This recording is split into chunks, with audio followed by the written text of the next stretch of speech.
Oromooti. Ani immoo isa isin uffata keessan uffattanii uffata aadaa Oromoo uffattanii aadaa keessan calaqqisiistan kanan immoo bifa walalootiin aadaa koo calaqqisiisa jechuudha.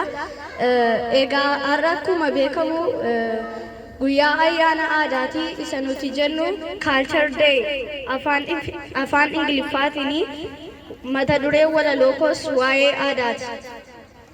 Aadaa koo ibsituu namummaa koo duudhaa fi safuu falaasama saba koo waan fakkoo fi qajeelaa kanan ittiin adda baafadhu aadaa wal gargaarre aadaa wal tumsine gaafa bara beelaayyuu falaasama nuuf kaa'anii abbootiin keenya durii isaan waa beekuuf aadaa kana nuuf kaa'anii duudhaa fi safuutti akka nuti of eegnu eenyummaa fi namummaa keenya kan ittiin of beeknu aadaa koo kuula namummaa siinan dagaagfadhe beekumsa hundumaa akkas jedhu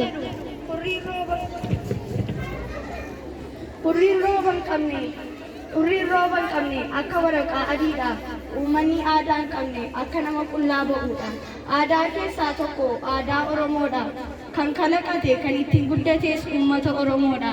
Aadaa isaa keessaa tokko uffata aadaati. Kunis ibsituu fi beeksistuu eenyummaa Oromooti. Uffata aadaa keessaa fakkeenya yoo fudhanne uffata aadaa Wallaggaa halluu adda addaan kan faayame.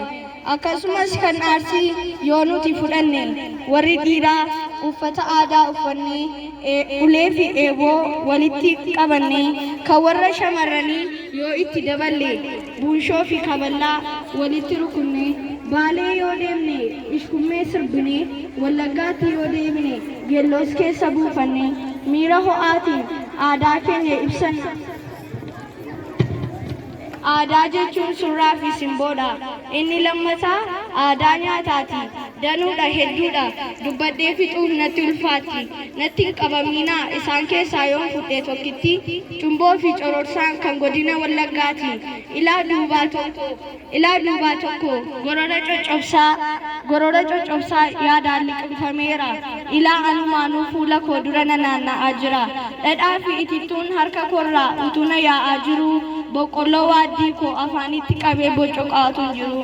Fuula koo durattan arge akka oduu simbirtuu kan afaaf keessaa qaba aadaan koo ibsitu.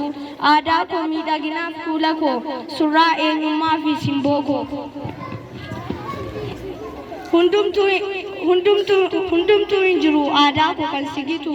Keemistirii fi Ingiliffa fiiziksii fi baayoloojiin sirraa maddan hundumtuu aadaa keenya haalufsiisnu irratti qabsaa hundumtuu galatooma.